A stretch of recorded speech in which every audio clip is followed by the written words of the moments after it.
And now to introduce the star of our chat, Katelyn Bourgoin. Hopefully I did not butcher that. You did awesome.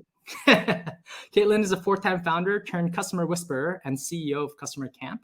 She is recognized as one of the top 20 Wonder Women of SaaS marketing and growth by SaaStock, and has been featured on Forbes, Inc., HuffPost, Bustle, CBC, CTV, Global TV, and more. She's an expert on helping businesses understand their customer and leading frustrated product teams to help figure out where to focus so they can make better decisions or market better. Before we begin the session, a couple of housekeeping notes. All the sessions are going to be recorded and posted on YouTube. We'll be taking a 10-minute Q&A at the end of the hour, so please post your questions on the Q&A tab. And with that out of the way, let's get started. Yeah. I'd love to start with the session by asking you, simple question. How do you define buyer psychology? So my definition is probably wrong because I would say that I'm an expert in this. You know, Raphael and I were talking beforehand. I'm a student. I am a practitioner. I'm obsessed with this stuff. Once I started writing our newsletter, Why We Buy, it became something I got really excited about. But, you know, the practical term, the term that they use in the science community, that a lot of the stuff that I teach comes from, is behavioral economics. But I don't know about you, but that sounds really boring. People don't know what it means. And so we're marketers, right? So we want to communicate in a way that we're going to understand and get excited about. So really what I teach is behavioral economics. I talk about the cognitive biases and heuristics that drive buyer behavior. But ultimately, it comes down to what makes people do what they do. How can we understand people better?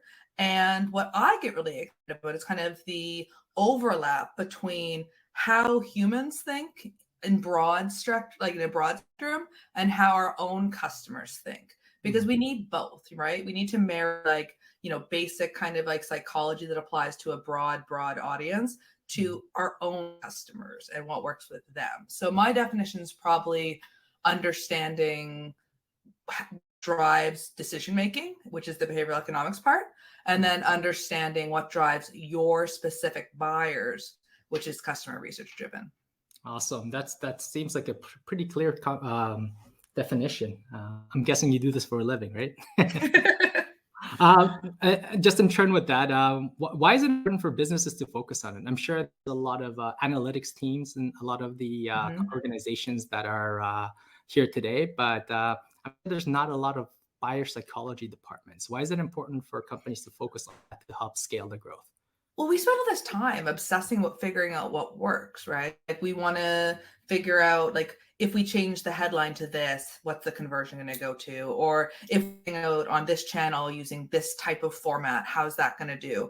And ultimately, a lot of marketers and growth teams spend a lot of time trying to figure out what works. But the fundamentals, the why it works, is the stuff that I think a lot of people kind of sleep on. They're not really spending time understanding that. So they're looking at, trends in the market. They're looking at other marketers that are sharing wins. They're looking at experts who are talking about, conversion rate optimization or growth hacking. And they're applying those methods and they're not getting the same results. And it's because the context is different. They're missing a piece of understanding why those tactics are effective. And that the buyer psychology piece, or again, to use the kind of proper term, the behavioral economics piece, once I started learning about this, I started seeing it everywhere in effective marketing. But before I would just be like, oh, they're running a sale and they're using a countdown clock and that's smart.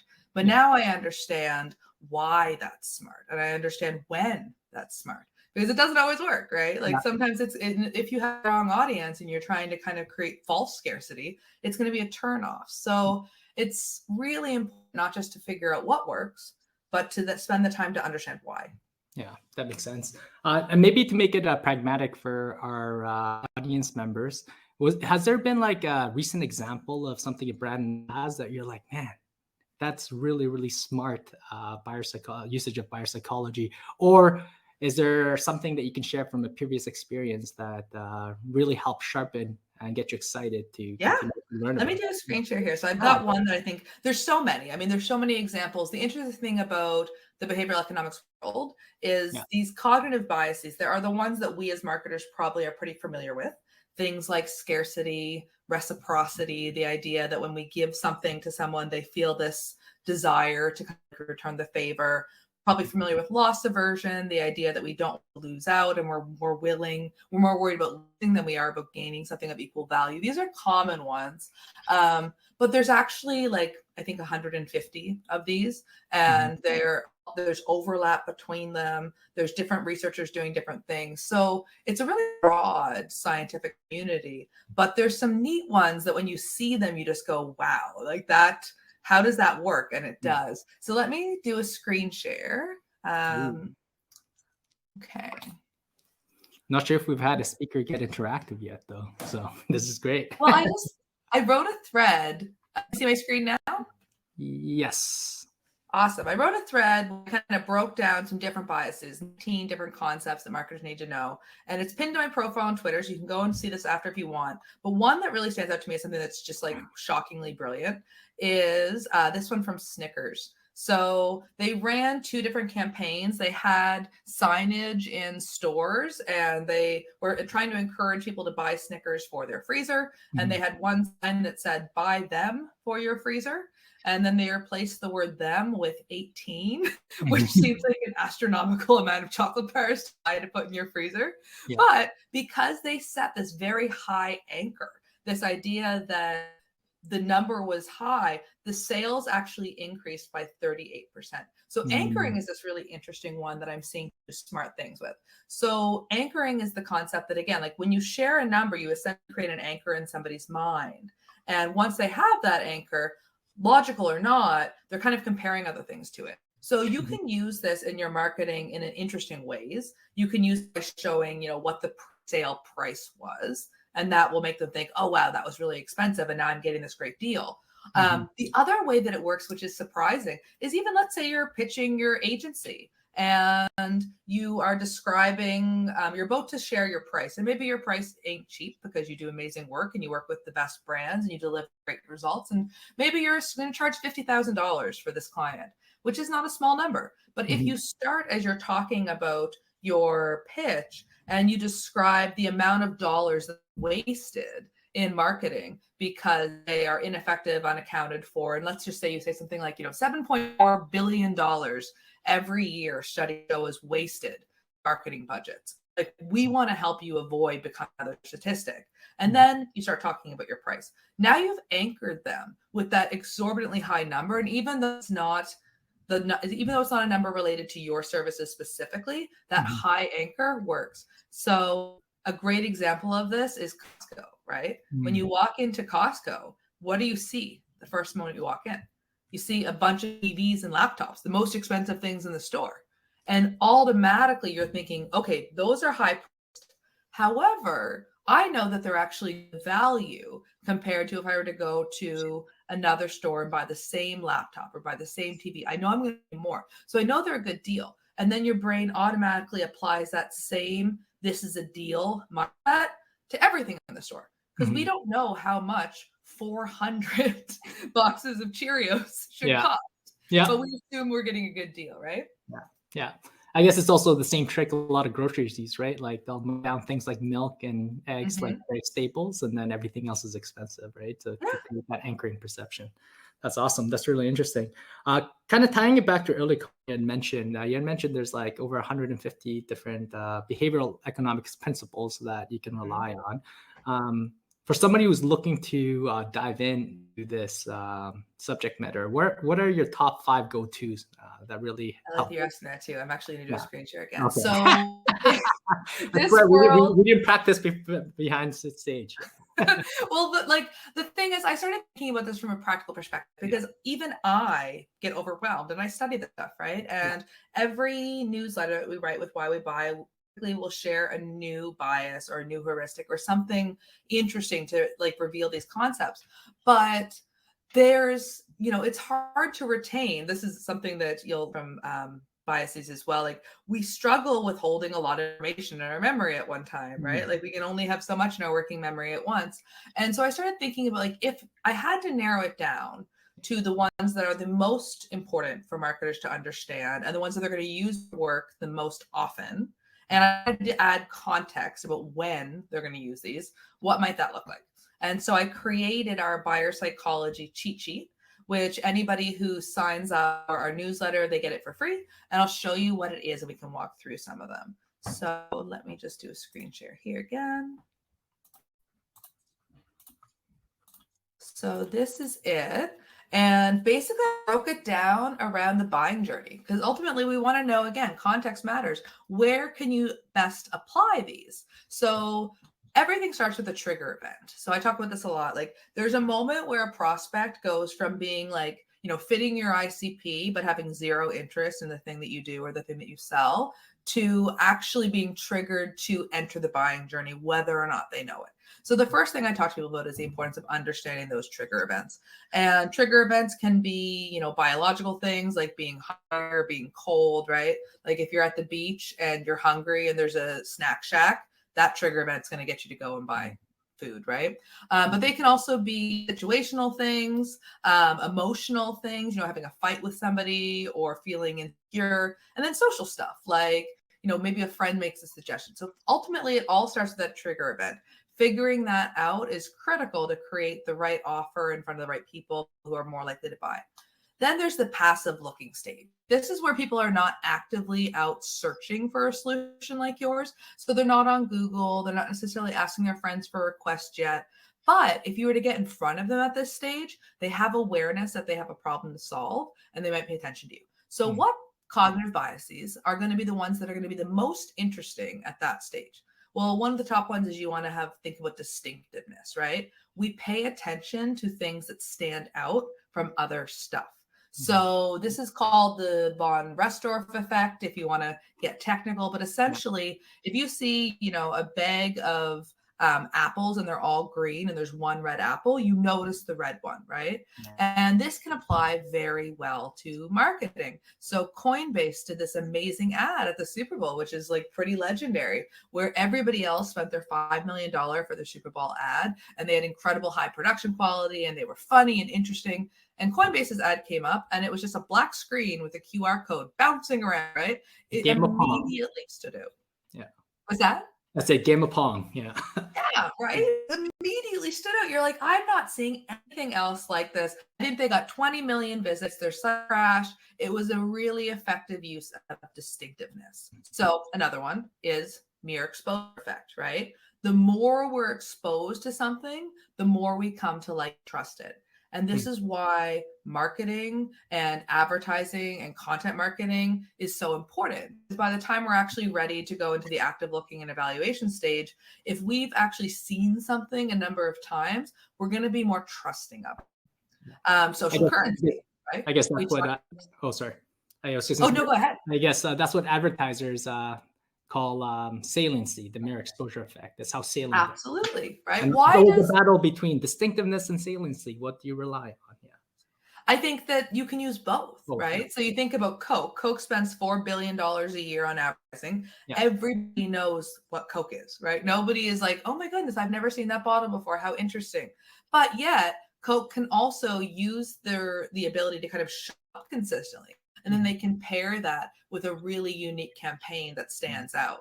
So they did, this is, old now, but they did their Christmas campaign. Instead of having the traditional like Santa Claus and elves and like what we think of as Christmas, they had the polar bear. At the time, that was pretty distinctive. It was not something that you commonly saw as kind of the Christmas motif. So these things are not things that you use as one-offs. They're things that you can pair. I'll share one more. This one a lot. So the Barnum effect. So anybody who's ever gone to a fortune teller or who reads their horoscope, you're essentially experiencing the Barnum effect. And the Barnum effect is really drawn towards statements or questions that feel very personal to us, even if they could apply to anyone. So when you read your horoscope, oftentimes it'll say something like, you're going to have an important financial discussion. And you're like, oh, snap, that totally just happened. Like I just talked with my boss for a raise, or I went to the bank, or I'm trying to save for a house. And it feels very personal. But anybody, regardless of when they were born, would probably be able to read that and find an example in their own life. So this is a really fun one. I actually was just on Phil Agnew's podcast Nudge, and we talked about the Barnum effect, and he shared some examples of campaigns that he's running and testing using this effect, and it's super cool. The last I'll share is this one because I think it's awesome for an event like this. So a lot of these you probably are familiar with again, but I really like this idea of the peak end rule. So when we remember an experience, if you're trying to craft a really unique experience for your customers, like a conference like this, you want to think about strategically designing each element so that there's like a high peak. So maybe if it's a speaker, they've got this super high peak in their talk, and then you want it to end on a high note. And those are the things that you're going to remember. You're going to remember the peak, whether it's good or bad, and you're going to remember the end. And some interesting studies went out on this. You can see brands that do this really well, like Disney. Like Disney's thinking constantly about creating this amazing experience, so you don't remember all the hours you spend waiting in line. But they did this with a colonoscopy, which is a very unpleasant experience. And the peak of that experience is the pain. And after the pain, it was over. And so people would just remember the pain so much, and they would be resistant to wanting to go and get one again.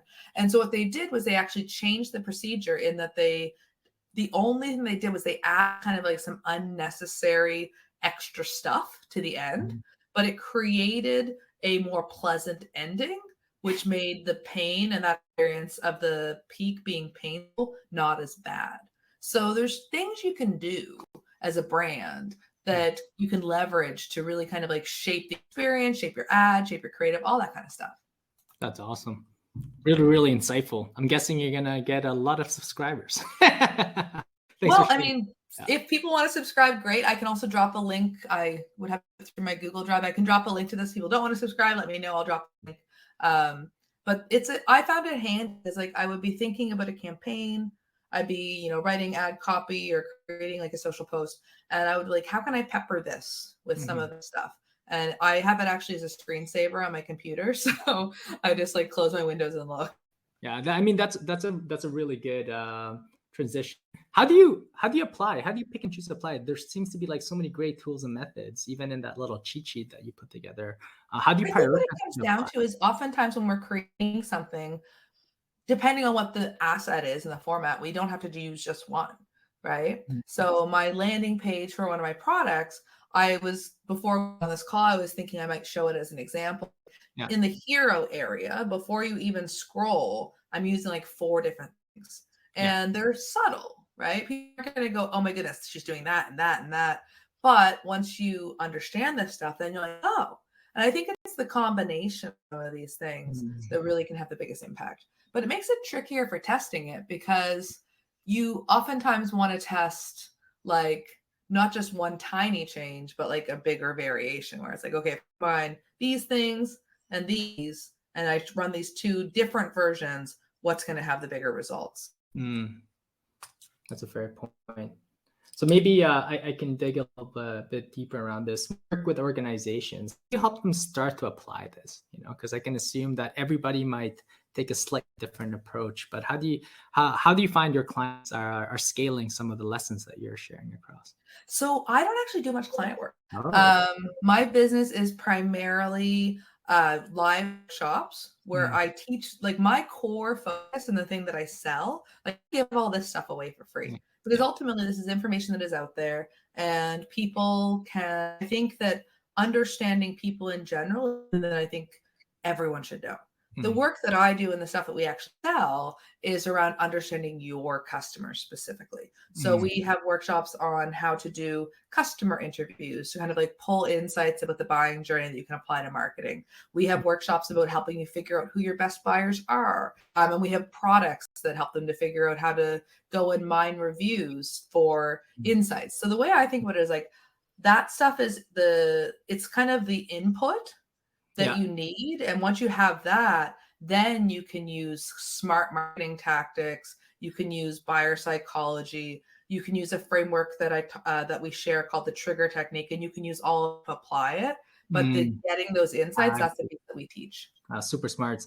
And in addition to that, I guess one of the questions I often face as an agency executive is clients always ask us, research or testing, like do you hypothesis, or do you do buyer research, customer journey based research to identify? When would you apply which research method? I like it to do, so it depends on the risk, right? Okay. That's what I say. Like, what are we doing here? Are we doing a $5 million Super Bowl ad, or are we doing a Facebook ad, or, a TikTok ad that we can change really easily? So what I like to do is we've designed this method called the trigger technique, because I'm a big research nerd, but I also think if you're building a product, especially like a hardware product or a really complicated software product, where you're going to spend months, if not a year more building, you do not want to just go in and make assumptions, right? You need to do a lot of research to understand your audience. But if you're a marketer and you're trying to figure out how to craft the right message so you can really get dialed in on like message market fit, or you're trying to figure out how to create some great content so you can drive some traffic, you don't need to go super deep. So what I recommend people do is that they do research and kind of like sprints. So like you go off and like maybe you interview even one buyer and you can get amazing insights from one buyer story. And then you can take those insights and plug them in again to this framework we have called the trigger technique. And you can use that and apply the cognitive bias stuff to come up with some campaigns that are smart to how they work. So I would rather see marketers spend not create these massive research projects that take them months or even weeks to do. I'd rather see them doing research really lean and then testing really fast. But testing smart, right? And that's why this buyer psychology stuff is so important, because you can chuck anything out there and be like, oh, that thing didn't work. It's like, well, no, probably didn't do it. The execution might have sucked. Yeah, that's fair.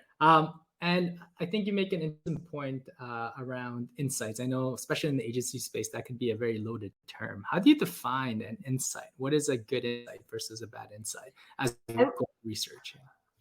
So I am very blessed to spend time with and learn from Bob Mesta, who's one of the co-architects of Jobs to Be Done, along with Clayton Christensen. And one of the things that he's drilled in my head that's so important is like, you want to focus on the cause stuff, right? The insights that matter is like, what is it that actually causes people to do things? So when I'm interviewing people, I want to spend time going back in time, understanding what was that first thought, what was that trigger event that led them to beginning to think that they might have a problem with solving.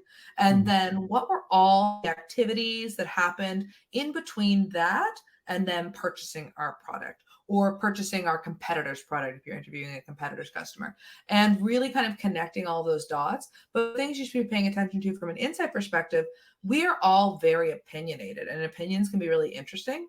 Like hearing the emotions that your customers talk about in the buying journey, that can be really interesting.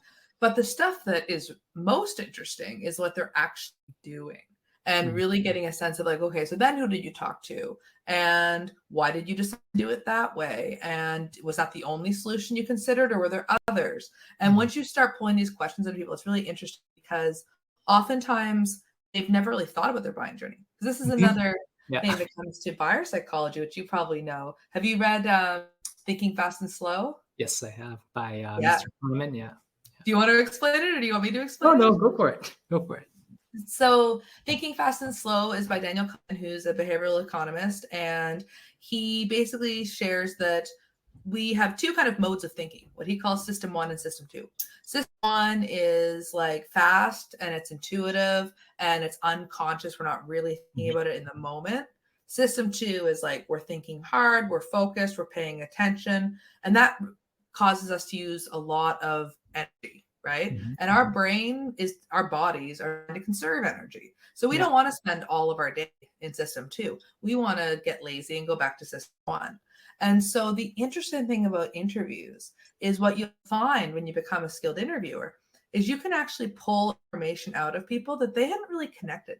It's almost like you become like a therapist and like they're sitting on their chair and you're pulling out their childhood stories that they didn't there, because there's thinking about their actions consciously in the moment, because they're not thinking they're going to have to tell anyone about it. They're just going about their life. Yeah. So you can learn a lot through those conversations and you can get a lot of really interesting insights. Yeah, 100%. I know for me, at least, doing some research over time, one of the things I found, observational research methods are really, really powerful because you can see the true meaning behind behavior, versus sometimes when you talk to customers, they just want to appease you, right, on the call and give you the answer versus their true feeling. So Yeah, it's hard. yeah, And this is why research is a skill, and it's something that you yeah, have to learn and you have to practice. It's like mhm, sales, right? Like yeah. I'm reading right now, I'm reading it for the second time. I'm reading Never Split the Difference. I don't get that. And great book. It's a sales book, but the writer, he was a FBI negotiator for hostages. So if somebody got taken hostage, he went negotiated Mhm, with the in most cases like criminals, in all mhm, cases criminals. And what was interesting was his approach was completely different than what business schools are teaching about negotiation. Business mhm, schools are thinking people are very rational. Business schools are thinking that when it came to negotiating, let's say a business deal, that you had to think there was kind of like all of these things that they were teaching, which when you actually go out into the real world didn't work. mhm, And one of the things that he shares, and again, this is where becoming a skilled interviewer, or in his case, a skilled negotiator, is so powerful. When somebody says something like "you're right," that's like them like getting you to stop. They're like, they want you to stop asking them questions. They want you to. They feel like they're being kind of patronized, and like they're just kind of being like, yeah, like okay, fine, That's leave good. me alone. Yeah, leave me alone. But Yeah. when they say that's right, Mhm, that's different, because it's like they've just like connected the dots, and now they're agreeing that mhm, whatever course of action you're recommending or whatever information you just shared mhm, is something that they're going along with. And there are these little cues that as an interviewer, if you learn to do this stuff great, and again, I was lucky enough to learn from Bob Mesta, you can really start to spot and pull information out of people in a way that they're not just pacifying you, mhm. that they're really kind of like I love sharing that. some information. Sorry, the analogy just clicked in my head. So, awesome. Uh, so we have a lot of obviously growth marketers on the line here. A lot of individuals from startups and scale ups. Are there any practical methods that they can start applying on their day-to-day basis to really bring in some of these research methods? Are there maybe types of research or yeah, approaches that you would recommend to get started? Yeah. So when it comes to the cognitive biases and understand kind of like how people think, Yeah. what I would say is start off with doing a little bit of build your kind of foundational knowledge. Start by learning the basics. Mhm. So you read our newsletter, but I'd say if you wanted to go into some books, like the top two I'd recommend as like starter would be Influence by Robert Cialdini, which I'm sure you may have read, and probably people that are on the chat have read. If you have, showed it out. Great book. And then there's a newer book by my friend Melina Palmer, and she's a marketer who went back to school to study behavioral economics. And it's called What Your Customers Want and Can't Tell You. And in Mhm. that, she breaks down, I think, 20 of these biases, talks about how they've been applied to marketing, gives lots of examples. It's written in a very approachable, awesome way. So I'd start by doing kind of the basics. Then I would go out into the wild and like kind of analyzing the good stuff you're seeing out there. So one thing that we as marketers are really lucky that we can do is we can basically evaluate other people's work and get a sense of like, why did I buy that? And we can kind of like back and like deconstruct what was going on that led to our own purchases. Is cool. But I would say starting with the foundational knowledge and then looking at stuff in the wild that you find really compelling. And That's awesome. decoding it a little bit. Yeah. I don't know if you do that. I see ads all the time, and I'm like, I try to deconstruct them on how they got to that point. Yeah. Constantly. And then like, how is that? Like, I don't, that feels like it wouldn't work. But then sometimes too, I mean, we all experience this as marketers. The thing that you don't think is going to work Yeah. works. Yeah. And you're like, that was the one that we just lobbed in there to be like, like the crazy horse. And it actually works. And oftentimes it works because when we're looking at it, we're using system two thinking. We're Mhm, analyzing it. We're being rational. We're being logical. But mhm, when our audience sees it, they're using system one thinking. They're mhm, just intuitively, it's just in their atmosphere, they're experiencing it. mhm, A really interesting study was done on how we make decisions and how we process. And this is particularly true because oftentimes in B2B, you get pushback, and people go, our customers are geniuses, right? Like they're like, extremely talented engineers, or they're that, and like they don't like any of this fluffy marketing, so none of that's going to work on them. Yeah. And it's like, well, they're still driven primarily by emotions. So there was a man who had a brain tumor, and the brain tumor actually, it affected the frontal lobe of his brain, which is responsible for emotions and making decisions. And so we use emotions so much making decisions that his life basically got ruined. He would spend hours every day trying to evaluate what to have for breakfast. What was the optimal breakfast decision? Because he didn't have emotions to tell him, just be like, just figure it out, right? Like, just like, what doesn't matter? What are you feeling like having? And his life fell apart. And so all Sounds of this exhausting. it's horrible. Sounds like an exhausting way of life. So.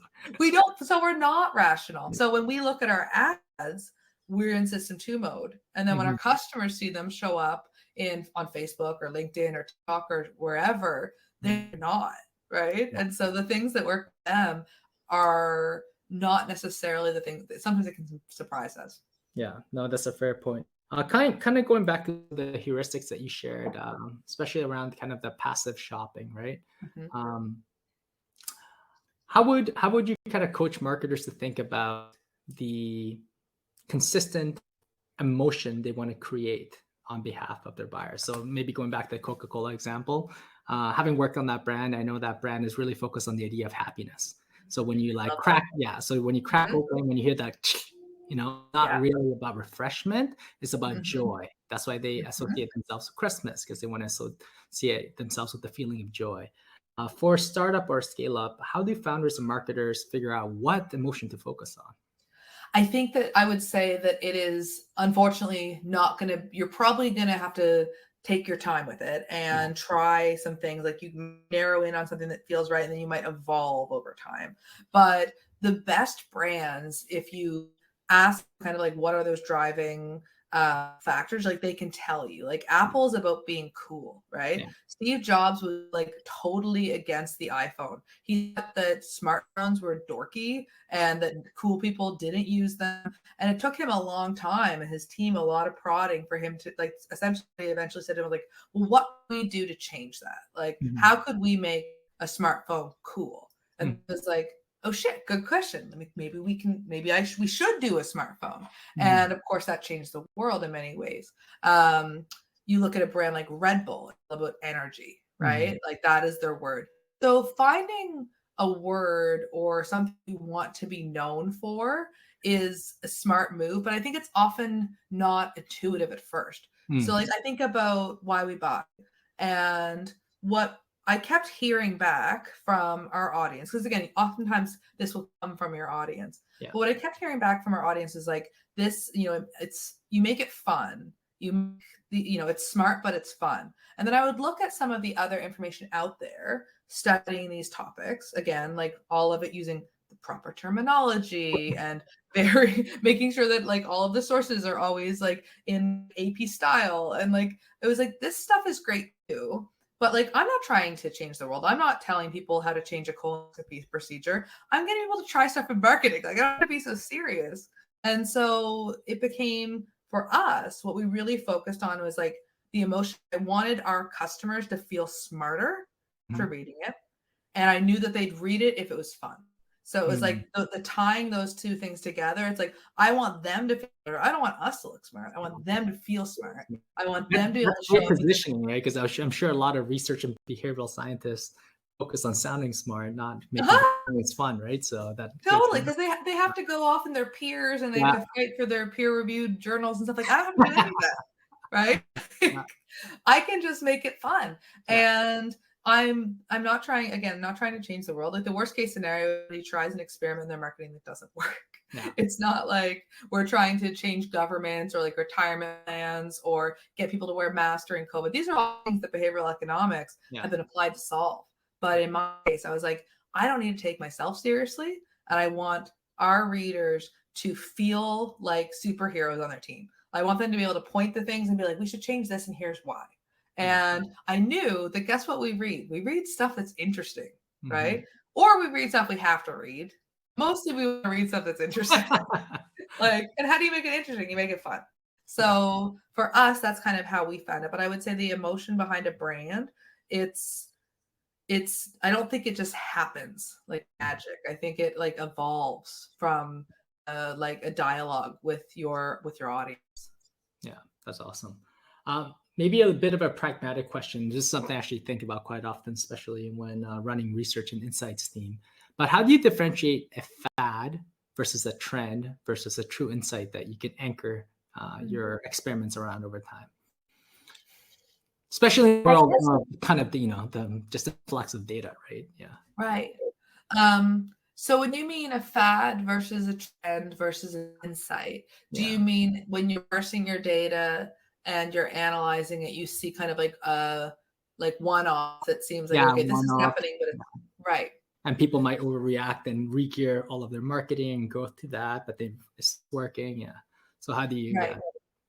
I think that what I would say is that this is where the conversations I think can be so salient. So one thing that Jeff Bezos says is he said, like, if you show me the anecdote and the data are not aligned, the anecdote's almost always right. There's something wrong with the way you're measuring it.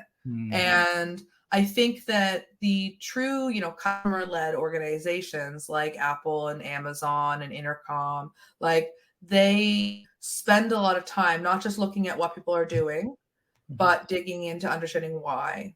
And I think you need both. Like you need to be able to look at the data and look at the trends and look at the changes that are spiking.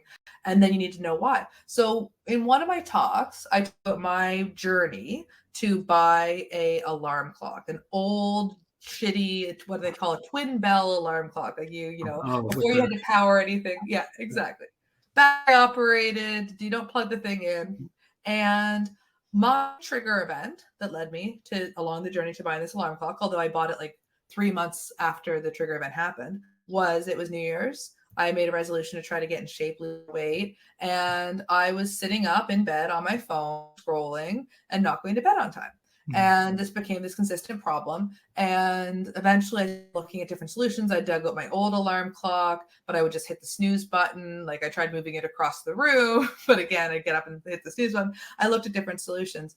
But if you look at the search data for twin bell alarm clock in Google, you'll notice there's a spike in January, right? Yeah. If you didn't talk to people to know why, you might be like, okay, like it's, colder, like you're going to try to hypothesize why there's a spike, but there's a spike because people like me have set these life goals for their future selves that they want to achieve, feeling motivated by their New Year's resolution, and they need to get up earlier, whether it's to work out, whether it's to work on their side hustle, whatever the reason. And they've found that a twin bell alarm can be that solution. And they've rationalized that.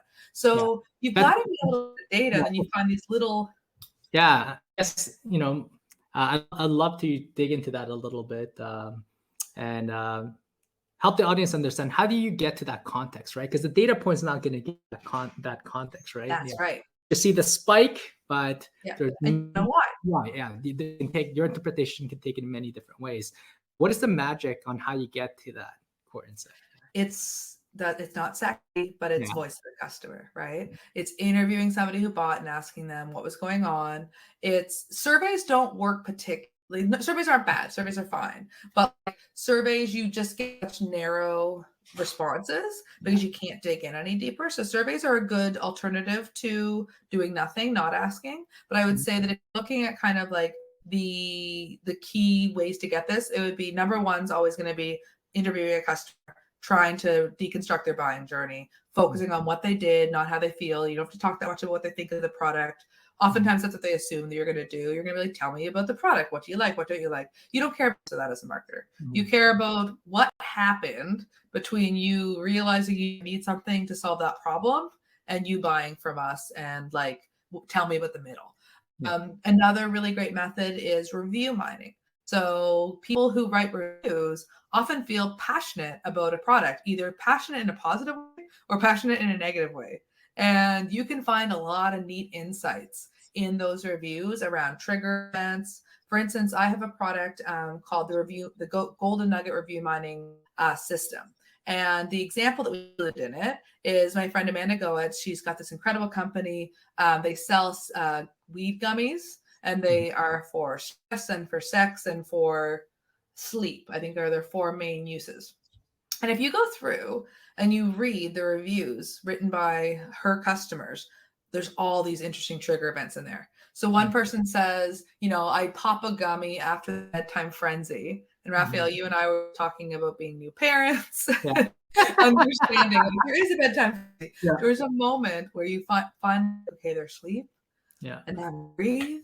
And so you start to see this pattern where you're like, okay, so these are women, moms, they have young children because they're still doing the bedtime frenzy. There's some stuff there. And then I read some of the other ones, and somebody was talking about having to give a big presentation at work. Sorry to jump in as well, just because obviously I have a partner. And as you mentioned, Katelyn, we have a young child. Yeah, one of the things that I've realized, and just being part of her journey, is as a new mom, you don't turn off, So for your friend's product, right, like the weed gummy will, help speak to that, right? Because you're thinking about your kid 24/7. Maybe it's a way for you to not even just relax, but take your mind off being a mom, right? Is that kind of like in this review, in there's a series of reviews. I think I analyzed about 50 in the example. One person says it quiets the never-ending to-do list. Yes. Now imagine using that in your copy, right? Imagine an ad where somebody talks about the never-ending to-do list. That's just genius, right? Yeah. So a lot of interesting insights. They're going to tie together the quantitative data that you're seeing is by kind of matching it with the qualitative. And it's not a perfect science, as much as there are people who would like to say that it is. It's experiment driven. We need to test stuff. 100%. I still remember, for us, there's a big chunk of time between 2012 and 2017 where everybody was obsessed with hustle culture, right? And you can imagine, I don't know if you remember this, but when you ask people, how are you? Most people answer by saying, hey, you're busy. I'm busy, right? So oftentimes we talk to brands. When people say that, it's not that they're looking for help. They're actually trying to be recognized that there's somebody of importance. Because now when we use the word busy, it's not to create the meaning again around that the fact that you need to be saved. You want to be seen by your peers that you have a lot of important things going on in their lives. So I think huge, right? And that is a big reason why we buy things. Yeah. And it's something that, again, particularly in B2B, I think that people think that if you have multiple buyers in a decision, especially if you're selling into enterprise, people are all looking at things from a very logical and pragmatic perspective. But oftentimes they are not. They're choosing the vendor who took them to the nicest dinner. They're choosing the vendor who has a VP role that's going to be opening up soon, and they want to leave their current company. So they're like, sure, I'll go with you, and hopefully get in over here and get some goodwill. We are, as humans, we're very motivated by how we are perceived by others and by making our life easier and saving time, saving money, reducing stress, all those things. 100%. So just doing a quick time check, I just want to ask one more question before we transition to the Q&A. But you mentioned buyer journey a couple of times. I think maybe not everybody in the audience might know what you mean by that, but how would you define what a buyer journey is and what a good buyer journey looks like? Yeah. So again, I'll kind of I used to define this differently. And then I got smart because I was lucky enough to discover Clayton Christensen and Bob Mesta. But the buyer journey, if you look at the way that Salesforce talks about the buyer journey, they'll often show you this visual where there's all of these different dots and it's all of these touch points that the customer has with your brand. And they'll talk about there's the good ones and those will be up on the top and they'll be green. And there's the negative ones that might be dealing with your call center. And everything that oftentimes we think about from the buyer journey perspective is in relation to our company. And how stupid is that? Because guess what? There is so much happening in your customers' lives that have absolutely nothing to do with you. And if you can learn that stuff, you can get so much insight. You can figure out how to get in front of customers sooner, in less crowded channels, with smarter messages, better offers, before they start actively looking for a solution like yours. So when I think about the buyer journey, I think about, again, this is something that I learned from Bob, take me back to the very first moment where you realize that you might have a problem you need to solve. And they'll go, and they'll think, and they'll share. And then like, I want them to walk me through all the different steps. And what will typically happen in a buyer journey, if you're tracking it properly and you're making all your notes, is that you'll see that there's the trigger event, but usually they don't know about solutions yet, right? They might have a sense of what might be out there, but they haven't started like really doing any real work or putting any effort in. So that happens. And then they go into passive looking, where they're kind of like noticing things. They, if something pops up on LinkedIn, they might download the ebook. If they are walking down the street and they see something interesting, they might pay attention. Like they'll see a billboard that they've driven by 100 times and never noticed, and now they notice. So in the passive looking stage, they're not actively seeking out a solution yet, but they're noticing things they would have ignored before. And then usually something will happen in their life, a catalyst, that will push them into actively looking. Typically, catalysts are painful, frustrating experiences. As marketers, catalysts are gold, because once you understand what those catalysts are, you can figure out how to position your offers get in front of people at the right time. So I'll finish the buyer journey and I'll share a fun story. So the catalyst will happen, then they'll get pushed into the active looking mode, right? Now they're actually searching for solutions. They may not be looking at a solution specifically like yours yet, but they are assessing and evaluating the same way that like I dug out my old school alarm clock, as opposed to like going on Amazon and buying this twin bell alarm clock. They're searching for solutions. Then usually another catalyst will happen that will push them into, I need to decide if I'm going to buy or not. I've narrowed down my choice set. It's between like, maybe doing this, maybe waiting, maybe I'm looking at 3 different options and trying to compare them and evaluate them. And something will happen that will push them into decision mode. I need to decide. And then they will buy the thing and they will use the thing and they'll evaluate it and they'll go, did this work? Am I getting my job done? Am I making progress the way that I'd hoped? And if it did, then they're going to be happy. They're going to keep using it. They're going to tell people about it. They'll keep paying your subscription. They'll buy it every time they go to the store. And if it didn't, then they're going to fire it and they're going to look for something new to hire. So that is the buying journey that I pay attention to. And while your product is part of it, there's often other products that you wouldn't even consider as competitors that are also part of it. And you can really get smart about how to get in front of people sooner if you know what those alternative solutions are. Yeah, I'm glad you brought up that last point, because one of the things that we talk about at Bell Curve with our clients, especially when we do competitive set, we always look at who's your core competition that directly competes around your point of difference, who are your adjacent competitors, who are alternative solutions to what you do, and then emergent, who might you be looking at who's currently not competing against you, but will, potentially steal market share in the future. So, totally. Yeah, so the story I want to share with you is really interesting. So I have a thread about this. I can share a link to it, but I interviewed somebody about their decision to buy BarkBox. And if your listeners are not familiar, BarkBox is a doggy subscription box. So you get a box every month and it's full of dog stuff like snacks and chew toys and whatnot. But her buying journey to actually buying BarkBox began when she found out she was pregnant. So they got a puppy. The puppy was about 4 months old. They got pregnant with their first child. They did not plan it, but they were excited. And she thought, oh, we have a puppy. And now in 9 months, we're going to have a baby. Okay. And so in the back of her mind, she was thinking, okay, like I'm going to have to figure out how to be a mom to both my dog and to my new baby. And so then the baby was born. And she, as you know, was very busy. All of a sudden, she's home all the time, which is confusing to the dog because she wasn't home before. And she has no time for the dog because she's taking care of a baby. And so the dog is understandably confused and sad and kind of like acting out, and we're trying to get a lot of her attention. And so before she ever considered buying BarkBox, she looked at all these alternative solutions. She thought about taking the dog to the park more, just letting him run out his energy. But like walking with a stroller in one hand and a dog leash in another hand is really hard. It was wintertime. It was icy. She ended up having her brother bring his dog over and thought they'll just go out and play. But it was like double the work. So that didn't work. She looked at all these different things. She looked at like letting him go to a kennel a couple days a week, but it was super expensive. So BarkBox probably isn't thinking about new moms as their core audience. And they're probably not thinking about like the dog kennel necessarily as their competition. Yeah. But they are, right? Because the job that she was trying to get done is, keep my dog distracted and happy while I'm busy with other things. So when And you is that an example of a trigger point, I guess? You yeah, mentioned that. Okay. totally. And guess what else, mom's like? She's a dog person, but she's not an obsessed dog person that probably follows like 100 different dog people on Instagram. But guess what she is doing? She's watching all of these now mommy bloggers. She's reading about sleep training. She's doing all of this mommy related stuff.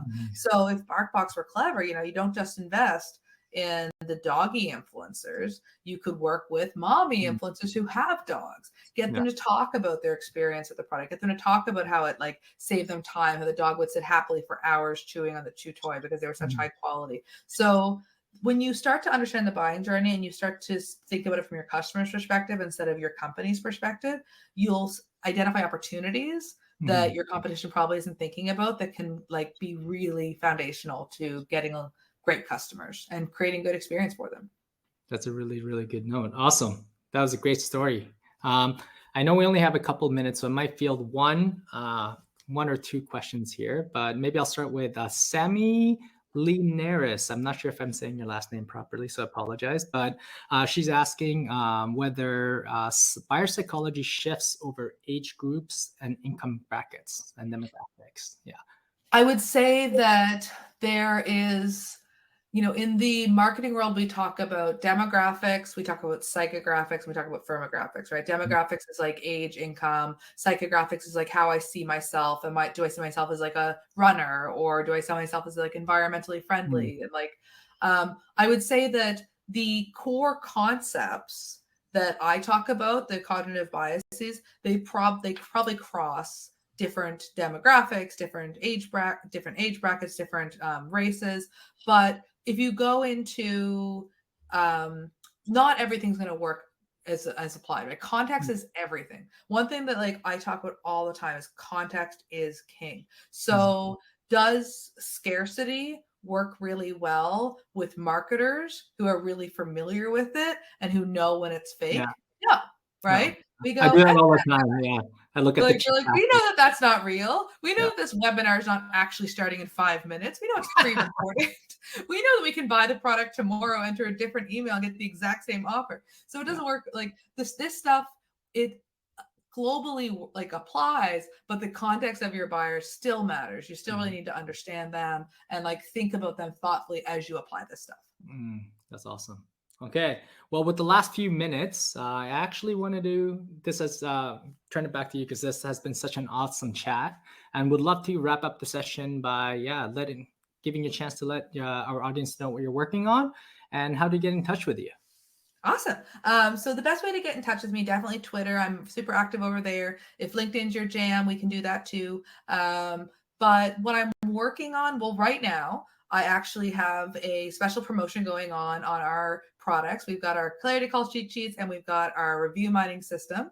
I can share a link to those, but essentially we're taking advantage of a trigger event. Right now is the beginning of Q4, right? And we're all marketers and we're all thinking about how do we reach our annual sales goals? How do we make sure that we're ending the year on a high note? If we probably need to figure out how to do more with less. And oftentimes one of the ways to figure that out is through customer research. So I'm offering a sale on my two products. They're 25% off and it ends tonight at midnight Atlantic time, not scarcity. What's that? No, I said scarcity. Yeah. Yeah. Well, the thing is, these products are always available. You can buy them tomorrow. You'll just have to pay a little bit more.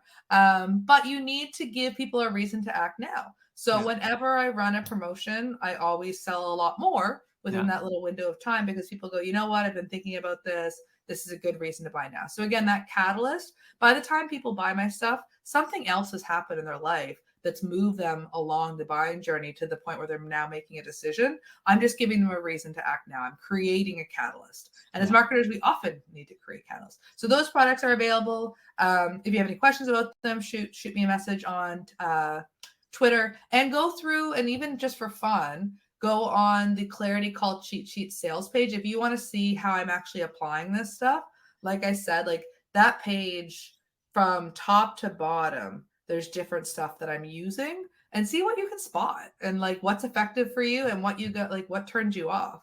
It'd be interesting. I'd love if anybody wanted to tell me afterwards what they caught that I was doing, because I'm doing some stuff there that is, again, subtle, because it should be, that is effective. That page converts really well. So check it out, even if you just want to see a bunch of these examples we've talked about applied. Awesome. Well, thank you very much for your time, Katelyn. I learned a ton from you, and the audience obviously loves you. So thanks again for spending an hour with us. Thank you for having me. This has been so much fun. Awesome. See you, everybody. Thanks, everybody. We'll see you tomorrow.